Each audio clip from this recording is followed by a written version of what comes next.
Boy, you want to talk about a game that had it all yesterday. Alabama dominates, then Young goes out, then Arkansas dominates, then Alabama reasserts itself in a way that the fans have to love if you are a fan of Run the Damn Ball. Locked On Bama, your daily podcast on the Alabama Crimson Tide. Part of the Locked On Podcast Network, your team every day.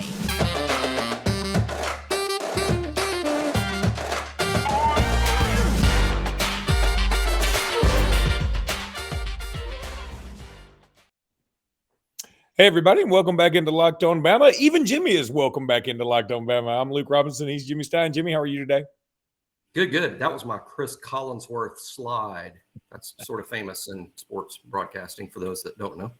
By the way, sliding is something all quarterbacks at this point could work on. Milroe looked like he had gotten shot by a sniper, and then later on, Jaden Daniels for Auburn actually hurt him, or for LSU actually hurt himself in the Auburn game trying to slide. But that's not important. What's important right now is that LinkedIn is the sponsor of this podcast. I'm going to tell you about LinkedIn in just a bit. Second thing that's important, Alabama got a big-time win. And yes, I say big-time win. First of all, they covered on the road in the SEC, something they hadn't been doing a lot of late.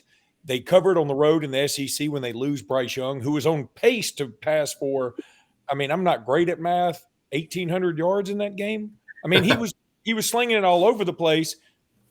His receivers weren't helping him out a ton at the very beginning, but regardless, Young goes out, Milroe comes in.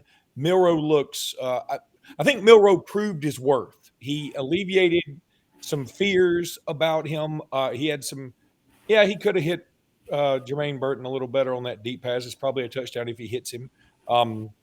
But, oh, my gosh, Jimmy, that game had everything. You know, what was that, Stefan on Saturday Night Live? This New York club has everything. You know, this game literally had everything. It did not have a New York club, but other than that, it did. To me, there's so many things to take away from, but for me, Luke, the number one thing is we'd struggled on the road, and Bryce gets hurt, and the game is slipping away. They scored, 23 unanswered, and it feels like it's slipping away. And then not only does Alabama win the game, Alabama wins the game going away. I think a ton of credit goes to Jalen Milroe. I think the only people not wanting to give Milroe credit are people that want to judge a quarterback's performance by only one facet of the game. And I don't mean run or pass. I mean, he's not yet a fully developed pro-style level passer. He's not. He might be one day, but he's not yet. But there's a lot of other things that go into being a quarterback. And every single time a quarterback has snapped the ball, he can lose the game. Every time, on every snap, he handles the ball and can lose the game. And what Milroe did best was he won the game. He not only didn't lose the game by throwing interceptions or fumbling the ball, he actually made a play that helped win the game. And he did complete several throws. And he ran the team. And he led that fantastic fourth quarter. I think it's huge for his development and maturity and confidence. And I'm very confident that Alabama can win games with Milroe going forward if necessary. Hopefully, Bryce will be back and resume his role as maybe the best quarterback in college football. I wonder, has Alabama ever had a quarter where they had 3 plays greater than 70 yards on the ground? I know the answer is no. So I've already seen that. That's a first. Okay. Well, that's cool. Here's the other thing. Look, number one, the fact that Bryce went out, and thankfully it sounds like he's going to be okay. I mean, the reports were coming in fast and furious from literally everybody, including A.J. McCarron, but who is now in the media business apparently. Dr. McCarron had a lot of things to say this week. But so the thing about Milroe, when he was put in a horrible spot. I mean, it was 14-0. He takes us to 28-0. That's great. But then he was put in a horrible spot in the sense that, Arkansas scores right before the half. Then he goes a 3-and-out that doesn't look good. They score again because the defense couldn't get a stop. And then they have that onside kick, which was as predictable as anything on the planet. I was sitting by myself in my room and watching the game, and I said they're going to onside kick it. And I almost tweeted it, and I was like, no, I don't want to look like a fool. Dang if they didn't onside kick it. They also blocked early, and they didn't overturn it. Again, I'm not going to complain about officiating, even though a lot of people would. But I thought that was pretty obvious to me. I can't believe they didn't overturn it.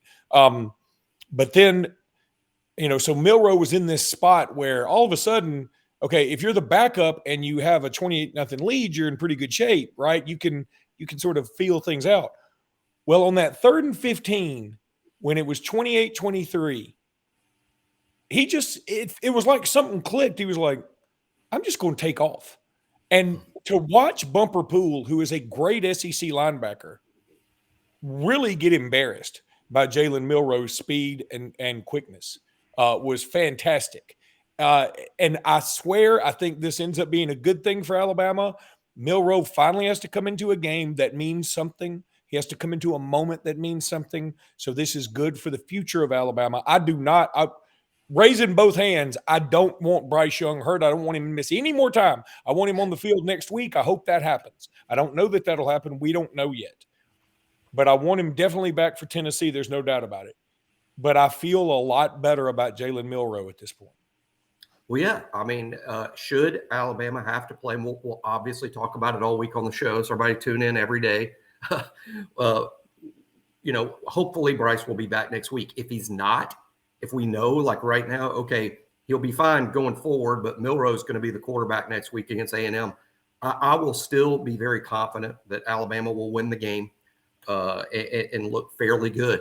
As a matter of fact, Milroe might look better having a whole week being prepared as the starter and also having the coaches a full week to prepare a game plan and a script and a set of plays that, hey, with Milroe as a starter, these are the things we're going to run and these are the things we're going to do. Real good post. I'll give credit to the poster on my board, Larson McCord. That's his poster name. He posted these stats about when Mac Jones came in the game when Tua was injured. Tua was injured against Tennessee. He was later injured against Mississippi State, as we all remember. And Mac came in and he posted what Mac's numbers were coming in to replace injured Tua. They were very pedestrian, quite pedestrian. But then he posted, okay, these were his numbers against Arkansas when he had to start the Arkansas game for the first time because Tua was out. And they were fantastic. And the point being that, hey, it's a tough thing to come off the bench and replace the starter and run his plays. You haven't prepared as a starter. In Milroe's case, he hasn't really played meaningful snaps at all in his career. That's a tough thing to do. I think you would see a little bit of a better Jalen Milroe should he prepare all week as the starter and have a game plan built around what he does best. And by that, I'm not oversimplifying. I'm not saying, he's just going to run the ball 25 times. I think Milroe has some gifts as a passer. And as soon as a defense decides he can't throw the ball, that's probably when he's going to tear you up. Well, and here's the other thing. I thought Gary Danielson, who is getting worse. I mean, it's almost like he's cheering for Alabama to get a targeting call. He's like, is that targeting right there? No, it's not targeting, Gary. It's not targeting. But anyway, Gary Danielson did bring up a great point. He said, here's the thing about Milroe coming in to play against Arkansas. They go against Milroe essentially every day in practice. That KJ Jefferson is Milroe. He doesn't have Milroe speed, but I think he's a better passer than Milroe right this moment. So, I mean, they are eerily similar. Big dude, mobile, fast, physical, can throw. So they're not used to going up against Bryce Young, who's deadly accurate. Jimmy, I want to go ahead and tell everybody about LinkedIn. I'd like to thank LinkedIn Jobs for being the official college football recruiting sponsor across the Locked On College Network. LinkedIn Jobs helps you find the candidates you want to talk to, and it helps you find them faster. You want to go check out LinkedIn ASAP. I'm telling you, this is the site for you these days. Every new potential hire can feel like a high-stakes wager for your small business. You want to be 100% certain that you have access to the best qualified candidates available. That's why you have to check out LinkedIn Jobs. LinkedIn Jobs helps you find the right people for your team and helps you do it faster. LinkedIn Jobs helps you find the quality candidates you want to talk to, and it helps you do them very, very quickly. Go to linkedin.com/lockedoncollege. That's linkedin.com/lockedoncollege to post your job for free. Terms and conditions may, and I bet they will, apply. We have breaking news. Alabama's that? number one. Alabama's number one. It just came across? Yeah, it just came across. I would tell you something. Let me record this. The coaches poll. The coaches poll, Alabama's number one. And, I don't care. I mean, to be honest, I'm not celebrating. I don't really care. As long as Alabama won, Georgia 2, Georgia 1, Alabama 2, that's going to take care of itself as long as you keep winning. It doesn't really matter. But it is fair. It is fair. It's fair. It's fair based on how Georgia was ranked number one. Correct. Yep. Because Texas is better than Missouri. And if you're going to take off Alabama playing a tough game at Texas, if you're going to say, we got to dock y'all some cred, then you got to dock Georgia, because Georgia, for all intents and purposes, should have lost that game. Now, they're better than Missouri 100 times out of 100, but maybe not 100 times, maybe not 101 times. That 101th time, 101th. You can see what I did there? I don't know why I did that.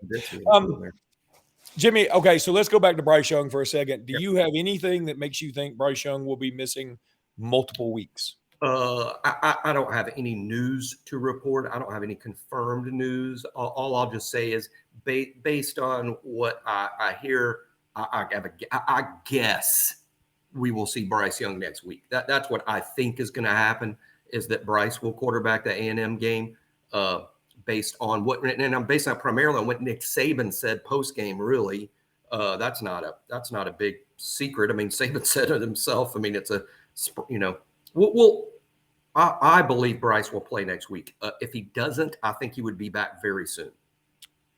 All right, let's go to Jamir Gibbs for a second. But before we get to Gibbs, who was a stud. I mean, if you had told somebody, if you just had it like in black and white and didn't know who was playing, you would say, oh, the Saints are playing, and Alvin Kamara is going off.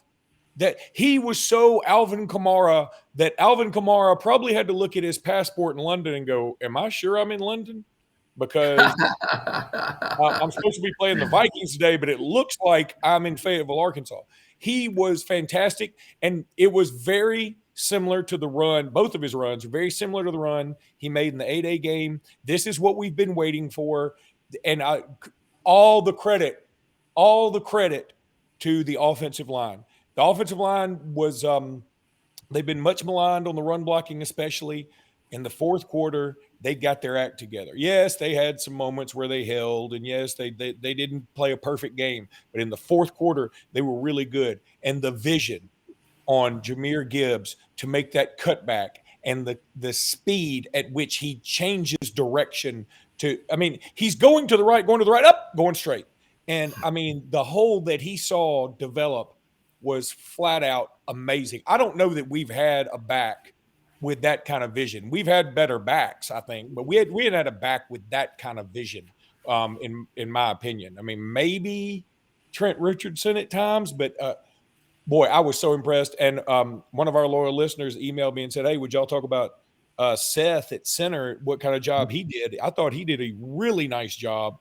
I mean, we were worried to death on our little text chain beforehand that Dalcourt wasn't going to be playing. Well, Seth would play above and beyond what I thought he could do. And so, man, overall, Jimmy, really, really fired up about the running game. Jason McClellan, of course, he didn't get going. He got a little nicked up early, but he did get a touchdown late. Milroe's run was spectacular. I wanted him to score so badly on that run. But here's the thing. And for the most part, I would say Bill O'Brien called a pretty good game, and had Bryce Young been able to play the whole game, I really do believe he'd had 450 yards passing. He was on target. Even his interception wasn't his fault. So I think Bill O'Brien, if he had been able to use Bryce the whole time, but my God, Bill O'Brien, if we ever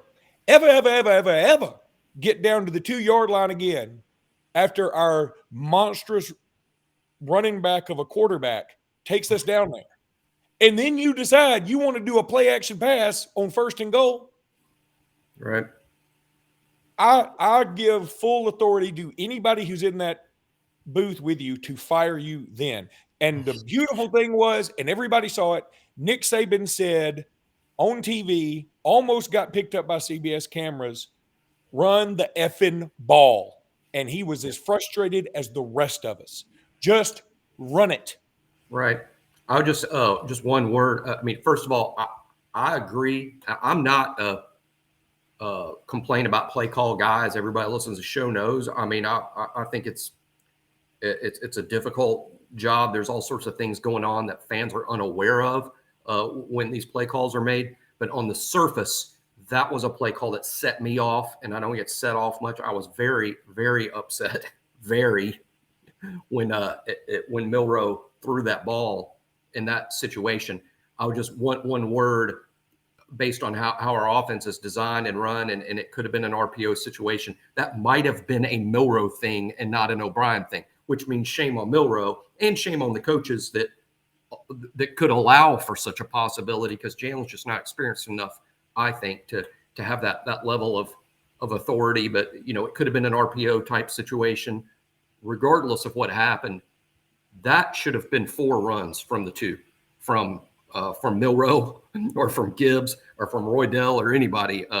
Once we got down to the 2, we had to get our touchdown there, and risking a turnover or risking losing yards and not being able to turn it into 4 runs. I thought that was ridiculously bad. It just might have been a Milroe decision and not O'Brien for sure. But, we probably told.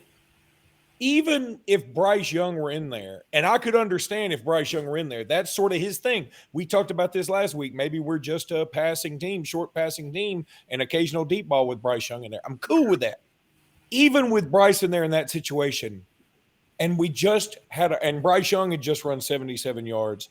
Why make a quarterback who's a backup, who's probably got nerves out the yin-yang, who just ran 77 yards? Why? He's got to be a little mentally foggy at the moment, just in that moment. Why even put that thought in his head to do that? That's my take on it. I couldn't agree more. I mean, like I said, I never, or well, I guess it's not never. I rarely get upset about play calls. I get upset about poor execution. But that was a play call that set me off. I thought it was absurd, just total incompetence, frankly. But I still believe Bill O'Brien is very good at his job. He's very good coaching these quarterbacks. Alabama's offense scored 49 on the road with a backup quarterback against, and ran the ball for over 300 yards in this game. I'm happy with who's captaining our offense, but yeah, individual things can be frustrating. Let me tell everybody about Bet Online. Look, if you bet on Alabama this past weekend, you kicked a little booty. BetOnline.net is your number one source for your football betting this season. Find all the latest player developments, team matchups, news, podcast, in-depth articles, and analysis on every game you can find. And as always, BetOnline remains your continued source for all your sports wagering information with live betting and up-to-the-minute scores for every sport out there. The fastest and easiest way to check in on all your favorite games and events, including MLB, MMA, boxing, and golf. Head to BetOnline.net today or use your mobile device to learn more. BetOnline is where the game start. Okay, so we got to talk a little bit about the penalties. Alabama has 10 penalties over 100 yards again, and some of them fine. I mean, a false start here, a hold. The hold on the first hold on Cohen was kind of first hold on Cohen was terrible. It really was terrible. Now that'll set me off, and what I mean by that is there is holding on virtually every play. On every play, there's something you can find that's a legitimate hold. And if you want to set me off, call holding when it's not holding.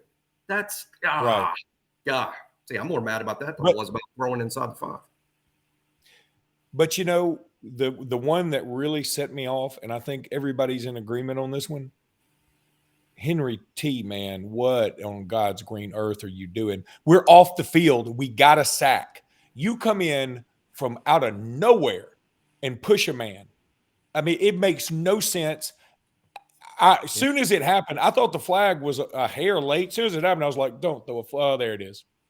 I mean, it was so stupid and deserved. and they end up getting a field goal out of it. That's the thing. It was a bad play. It reminded me of what Will did at Texas, which was just, it's just, I think it's a brain fart at the worst time. There's nothing, it's a brain fart. There's nothing mean spirited about it, or I don't care if I get a penalty, I'm going to hit this guy because I hate him. No, it's just competitive brain fart. And yeah, that was bad. It was very frustrating, but yeah, we saw Will do it at Texas. To me, it was kind of similar. And another thing, so Henry T, Will, and Jordan Battle are, I would say, our three leaders on defense. Yeah, that's right. Battle. Yeah, Battle in the back and Henry in the middle, and up front is probably DJ Dale or Byron Young.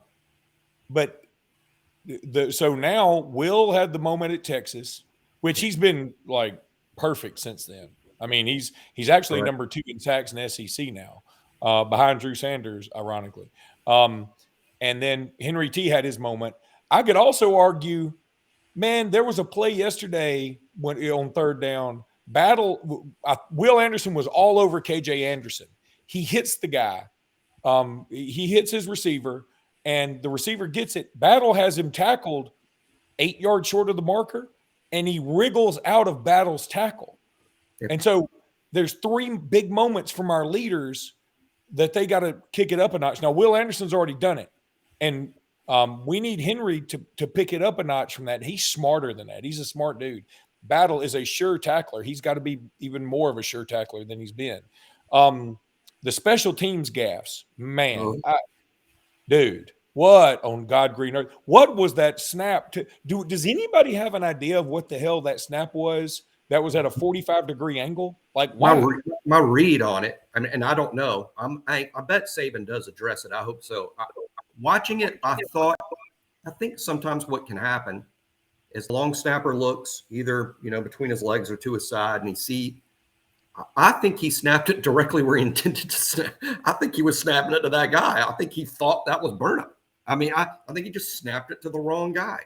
Like, hey, where's my punter? Oh, there he is, and snapped the ball. Is like, oh no, that's not the punter. And that's the only thing I could figure, unless the ball just slipped out of his hands or something. Or if it did slip, though, it slipped really well. It slipped it directly. He snapped it directly to one of the upbacks. Maybe he thought a fake was called, and he was snapping it to wasn't that guy supposed to catch it and then throw it because this is what the play call was? I don't know. It was so bad. We're making up potential explanations because bad snap doesn't cover it. That wasn't a bad snap. He appeared to intentionally snap the ball to that dude, the wrong dude. It was so bad. It's almost like, I don't know that I want Saban to address it, because I feel like maybe if we just don't talk about it, it'll go away.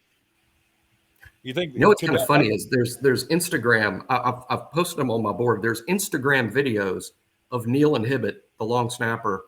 He coaches a sorority flag football team, and there are videos. There's 5 of them of that are somewhat comical, and it's Neil and Hibbett basically making joke after joke to the girls about how bad they are at flag football. And I'm like, dude, we desperately now need those girls to do their own video about how bad that snap was. That would be funny. He's got that coming. He's got that coming after his Instagram videos. And I don't mean it mean-spirited. I just think it'd be sort of funny. Well, I do too. And I will also say this. I am all for those videos. I hope he makes a little money off of them somehow, however people – I still don't understand how a lot of these people make money on Instagram stuff. I know the women like to put the camera way up here so it shows down on them, and that's how they make money. I don't know. I've just it hadn't worked for me. Quite the tutorial. Huh? That was quite the tutorial and news. Okay, now I know something new. Have you ever seen that? Like, there was a TikTok video on that. Like, a woman was saying, hey, have you ever wondered why women take camera shots from like sort of overhead, like looking down?